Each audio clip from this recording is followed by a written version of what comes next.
everyone, and welcome back to Phat Pack Magic. The cube is charged up and firing off with another round of awesome cube vintage gameplay here for you today.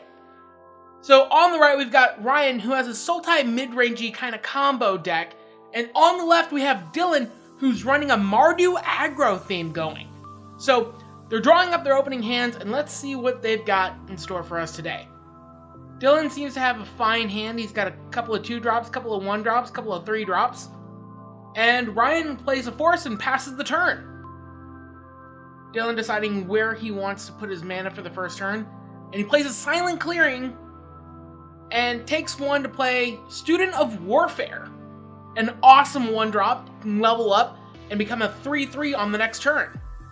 Ryan follows up his forest with an island and plays Kior's Follower, a really powerful card that's going to be able to fix his mana and ramp him a little bit, as Dillon decides on where he's going to start his turn. He plays a mountain. Unfortunately, that's not going to be able to level up the Student of Warfare to a 3/3 this turn, but he's going to be able to follow up with the Figure of Destiny. And he decides to pay 1, and he's going to level up the Student of Warfare. Put a counter on that. It's not going to be a 3/3, but it's going to get there slowly with 1 counter at a time. And he passes the turn back to Ryan. And Ryan's got a pretty slow start, but he's got all of his colors going. Drops the Simic Signet, taps for 2, untaps the Signet for 3, and he plays a Squirrel Nest. Now, the Squirrel Nest that we've all seen go off on combo, but it doesn't look like he has the Earthcraft yet. And Dillon is following up his turn with an Honor of the Pure to get in and swing at Ryan for 5. But unfortunately, he's missing a land drop. And he is stuck on 2 mana, neither of which are particularly good for his scheme going on. But Ryan plays a Lotus Cobra and plays his land, drops a Pack Rat using the mana floating from the Lotus Cobra, and he's got a Sword of Body and Mind in hand. It looks like he's deciding on whether or not he wants to deploy it this turn. And that's a tough question, because he could just get it out there, but Kior's Follower will be able to make him a bunch of Squirrel tokens by untapping the land with the Squirrel Nest on it. Dillon takes his next turn. Unfortunately, no third land again.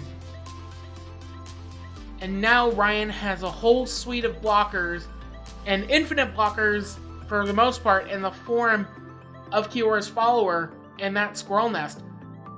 And Dillon levels up, taking a pain, and swings at Ryan, who's going to make a squirrel to chump block. And he prepares a wolf token, and then makes another squirrel with the Kior's Follower. Draws for turn, and it's a late Library of Alexandria.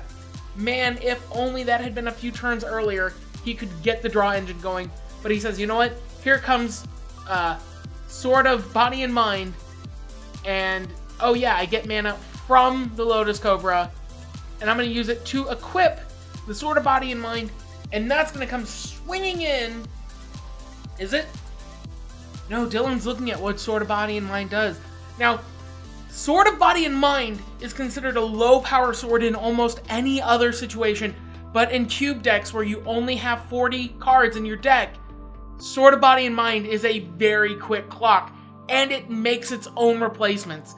So that's why Dillon is going to put a Figure of Destiny in front of it, but he's not going to pump it into a 3/3, which would have traded with that Lotus Cobra. Oof. Man, that was a misplay there. Because he could have been able to pump the Figure of Destiny, block the Lotus Cobra, who's a 4/3, and with Honor of the Pure, the Figure of Destiny would have been a 3/3. And, I mean, it's a Lotus Cobra, which has pretty much done all of its work so far.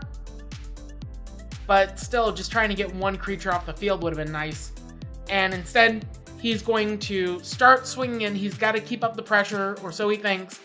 But all those squirrels, and just infinite of them, with Ryan being able to make 2 a turn. But Now he has infinite with the Earthcraft drawn off the top, saying, here's Earthcraft, I can make infinite squirrels, and I'm going to do just that. Here's a ton of squirrels. Can you beat it? Dillon is looking at his hand. Maybe? What? I mean, he has the Banishing Light in hand, but it's too late. The Earthcraft has done its work, and now Ryan leads the game 1-0. Now, if you're Dillon, you've got to be worried about the sword. You've got to be worried about the squirrel nest. Earthcraft, not so much. But looking through his sideboard, he's got Balance, he's got Sulfuric Vortex, he's got Splinter Twin. He's got some good juice. I think, honestly, the Balance might be a saving grace there. But instead, he opts to sideboard something else in. And in all honesty, I mean, if Ryan gets the Squirrel Nest and the Earthcraft down on the same turn, it's going to be hard for Dillon to come back from it, because all Ryan needs is one untapped step. Now, Ryan, on the other hand, he's got to be worried that Dillon just simply had a bad draw. That Dillon just wasn't able to put down the pressure because he was stuck on 2 lands, while Ryan was able to get up to his 6th land that game. So maybe Dillon is not a dead fish yet. So they're drawing up their opening hands. Ryan deciding on whether or not he wants to keep. Dillon doing the same. It looks like Dillon's got a decent opener. He's got a fetch land. He's got a Mana Tithe. And that Mana Tithe can be critical if Ryan wants to be greedy and tries to run out the Earthcraft early. But Dillon decides to keep. So does Ryan. And he starts off with the Windswept Heat. And he's going to find a plateau, bringing him down to 19. But let's see how he wants to start off his turn. And instead, he's going to play out Figure of Destiny again. Awesome 1-drop. That's going to be amazing pressure on Ryan, who starts off his turn with a Misty Rainforest into a Tropical Island. And shuffling, loading screen. But he starts off, and he plays an Elves of Deep Shadow, which, great acceleration. On turn 1, Ryan has all 3 colors.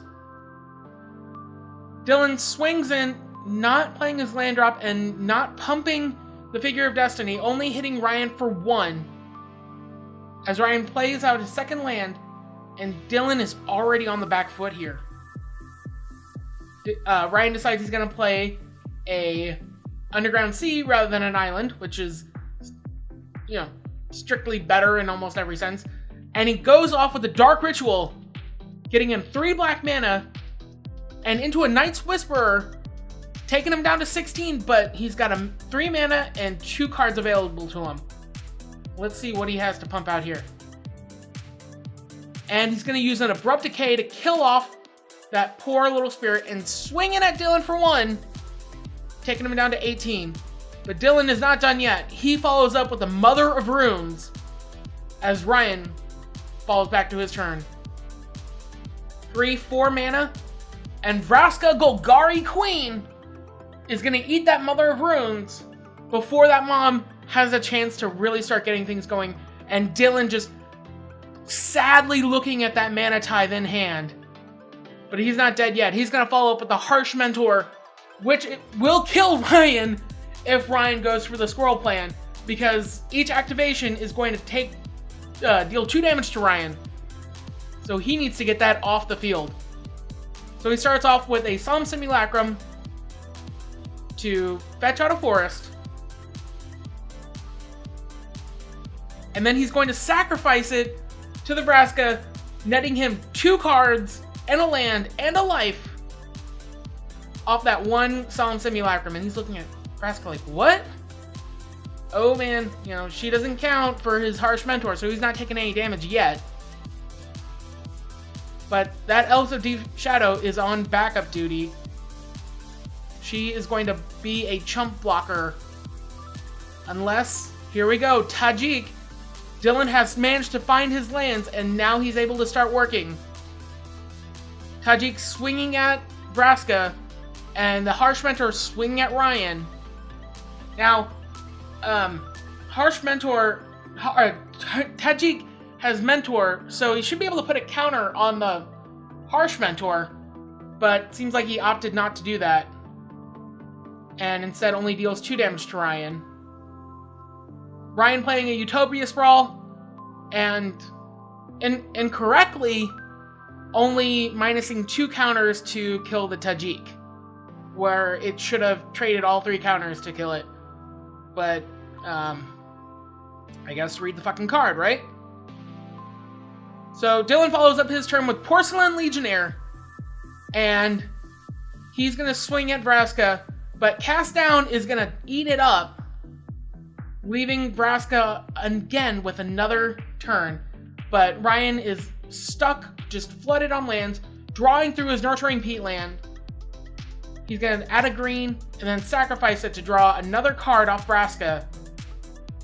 He needs to find an answer quick, because his life total is pretty cushy, but Dillon can quickly get there. And it seems like Dillon has a good suite of cards in hand, so he plays 2. Here's a Selfless Spirit, and then 3 damage coming at Vraska. That's going to drop her out. And Ryan just wishing he had more cards in hand. But here's a Demonic Tutor. He's going to dig through his deck, and he's going to find the perfect answer.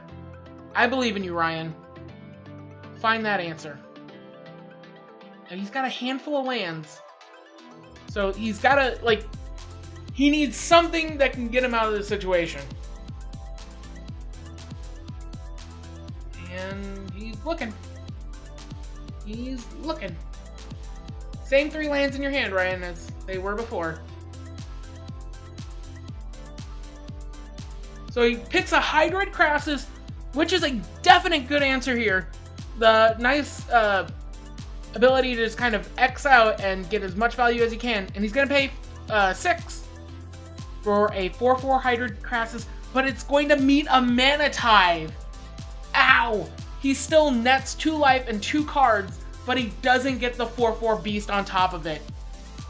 And Ryan is just looking sadly at his hand of lands and lands and lands.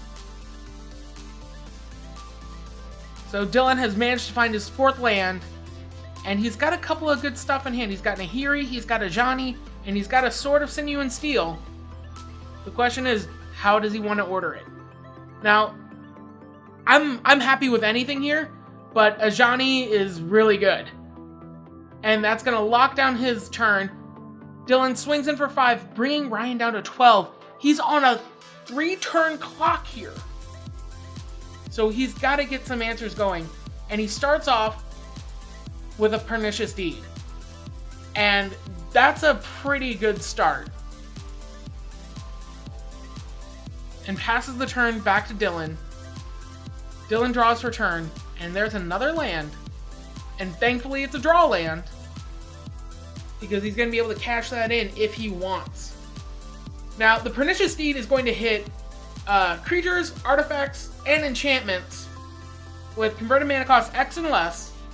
So, I mean, I would just swing in. You've nothing to lose. He's going to pop it regardless. But it looks like he's not deciding to do that yet. Instead, he's going to pay 3 for a Sword of Sinew and Steel. I guess to really make sure that Pernicious Deed pops off. So he equips and swings, and Ryan decides to go for it with 3, getting just an extra card off of Dillon with that Sword of Sinew and Steel in play. I guess he wasn't aware of it, being creatures and artifacts, but he keeps the Utopia Sprawl mana tapped down and sacrifices a Selfless Spirit to keep the Porcelain Legionnaire alive. But still, that sword hitting the graveyard is just an extra 2 damage that he could have taken. No, instead he keeps the Tropical Island locked down with Ajani. But Ryan has drawn Nissa. The question is, how does he want to play it out? That Ajani is getting dangerously close to ultimate, and just every turn keeping more and more of his resources locked down is not good. But here comes 4, 5, 6. And how do you want to do this, Ryan? Tapping 6. And Ryan is in the tank trying to decide how he wants to sort this out. And he's going to drop Nissa and put her at 6, immediately ultimate her to untap 2 lands and make them 5/5 flying elementals. And he's going to crash in, kill Ajani with 1, and then he's going to tap 1 for an Arbor Elf and just have a blocker that turn. And man, that Ajani tapping the land was critical, because if Ryan had 1 more mana, he could have been able to ultimate Nissa and been able to have, keep her around for another turn with the Arbor Elf serving as chump block duty still. But here comes Nahiri, and she is going to do some work. He's going to plus her, discarding that useless Plains he drew, and draw a fairly useless mountain.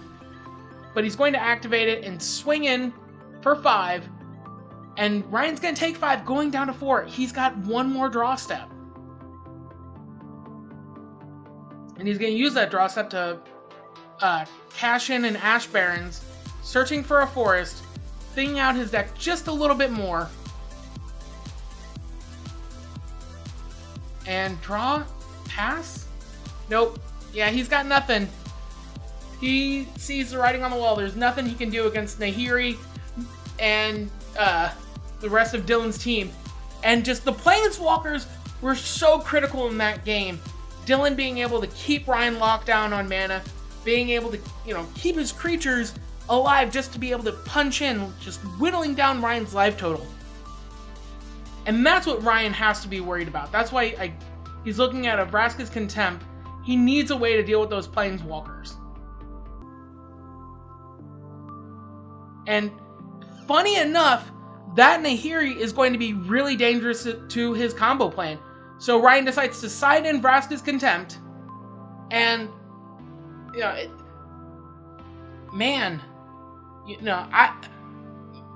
was afraid that Ryan was just going to be able to combo out early again. But Dillon was able to draw through. He was on the back foot the entire game until we got to that moment where he got Planeswalkers going. Just showing how powerful they are. And what a hand this is. He's got a Mother of Runes and a Sinew of Steel, but just not enough gas to get him through those early turns. And he decides to shuffle it back in, taking a mulligan. And he decides he needs early pressure. Because it looks like Ryan has a Squirrel Nest and a Demonic Tutor in hand. Wow, there is his combo. Just rearing him ready to go. And Dillon draws out his turn. He might, question is, can Dillon get through enough damage to where Ryan doesn't have time to Demonic Tutor and play out a defense? And we will see. So Ryan starts off with a Forest and a Utopia Sprawl on top of it, getting him to his 2nd mana.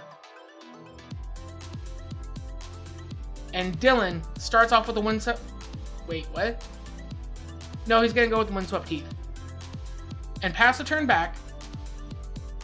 Ryan drawing a Nurturing Peat land, but he's going to go for the Misty Rainforest.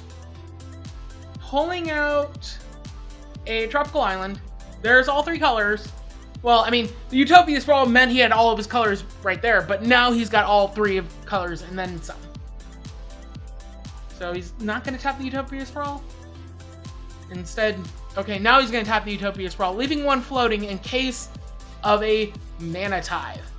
But he drops down Kiora's Follower, which is exceptionally powerful here because he's going to be able to untap that Utopia Sprawl and just get double mana every turn. But Dillon decides to opt going for a Plateau and not have a turn 1 play. But he plays a Plains, and here comes Porcelain Legionnaire, a great 3/1 first striker for 2 colorless mana. Very efficient, very strong. And Ryan draws for turn, plays a forest, taps 2, 3. And here's Squirrel Nest. And then here comes Kiyora's Follower, untapping the Utopia Sprawl, grabbing Demonic Tutor, and he's got 1 floating just in case of that Mana Tithe, and he shows the Earthcraft to his opponent saying, "Here, I got it. Am I winning? Am I winning?" And Dillon says, "Nope, not yet." Dillon draws for turn, plays his 3rd land, and Banishing Light. Ryan got a little bit too cocky there, and his Squirrel Nest is tucked under an enchantment, and he takes 3 from that Porcelain Legionnaire. He was hoisted by his own petard, his greed, just not allowing him to play it out and win this turn. Maybe Dillon would have Banishing Light the Squirrel Nest anyways, but oh wow, that's painful. Instead, Ryan plays out a Sword of Body and Mind again, and deciding on whether or not he wants to equip. He's going to decide to do so, and crashes in at Dillon.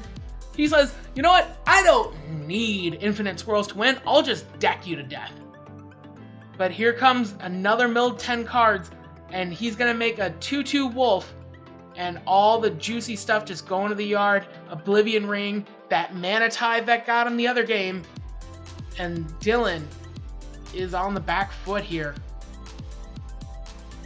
Draws for turn, and it's a lot of land. All the lands that he wanted in game 1 are just showing up now in game 3.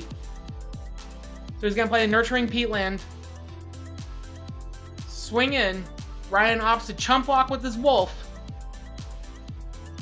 But here's a Braid to kill off that Sword of Body and Mind, leaving Ryan with only a sore Kiyora's Follower and not a lot to go off of. But he draws a Nurturing Peatland, cracks it, draws another card for turn, and swings in at Dillon, bringing him down to 11, but he's got a Cast Down in hand. Dillon decides to follow suit and cracks his Silent Clearing to draw a card, untaps, draws for turn, and he's got a Figure of Destiny, but he holds back, opting to let Ryan kill off his Porcelain Legionnaire with a Cast Down, saying, "Here, you got an answer for this one?" And Figure of Destiny. Now, Ryan is almost completely out of gas, but he draws a Night's Whisper, drawing 2 cards, and one of them is a Hydroid Crassus. So Ryan's able to tap 4, and then tap his Kiyora's Follower to untap the Utopia Sprawl land for 2 more, and get another 4/4 Crassus. This time it lands, and sadly, Ryan draws the Dark Ritual afterwards. Dillon mistakenly thinks that he can level up to the 3rd one on the first go. Instead, he has to do it 1 at a time. So it's level 1 now. Well, it's technically a Spirit Warrior, but he can get to make it a 4/4. And next turn, he can make it a 6/6. So Isamaru comes down, and he levels up the Figure of Destiny and passes the turn back. He doesn't want to run it into a Hydroid Crassus. But Ryan has a Toxic Delusion hand, and he's going to fire it off. Nope, never mind. He's going to swing in with his Hydroid Crassus first. Deal 4 damage down to Dillon, leaving him at 7. And now he's going to fire it off. And this is going to kill off the entire board, but Ryan isn't going to have to deal with a gigantic Figure of Destiny next turn. So Ryan's at 12, Dillon's at 7. Dillon's got 5 lands open, a land in hand, and he draws Aurelia. Man, just threat after threat. Can you answer this, Ryan? And here's Aurelia landing down, and it's got Mentor flying, a bunch of abilities. But here's Pernicious Deed. Oh wow. In time, Ryan using Dark Ritual off the Utopia Sprawl. He's got 4 mana in his pool. cracks it, kills off the Aurelia, but more importantly, the Banishing Light, and then drops Earthcraft. Here's infinite squirrels, man. It's infinite squirrel time. Broomph. Here's the squirrels. Can you deal with the squirrels? And unfortunately, infinite squirrels is too much for Ajani. Dillon packs it in. Ryan getting the match win off with an infinite squirrels. Again, just brutal. His deck is so consistent. It has so many answers and just able to combo off at random. And I think that he could have done it earlier if he had just not been so cocky about it. Just demonic tutoring and, waiting for the next turn, but instead he gave Dillon the look. He said, I win, do you have an answer? And Dillon said, I have an answer. And that game dragged on a little bit more than it needed to. But that's it for us today. Thank you guys so much for watching. Make sure to hit like, subscribe, hit that notification bell. Check us out on Instagram at FatPackMagic. And if you like this content and want to help support it, give me a few bucks on Patreon. But until next time, and on the finals, may all your packs be fat.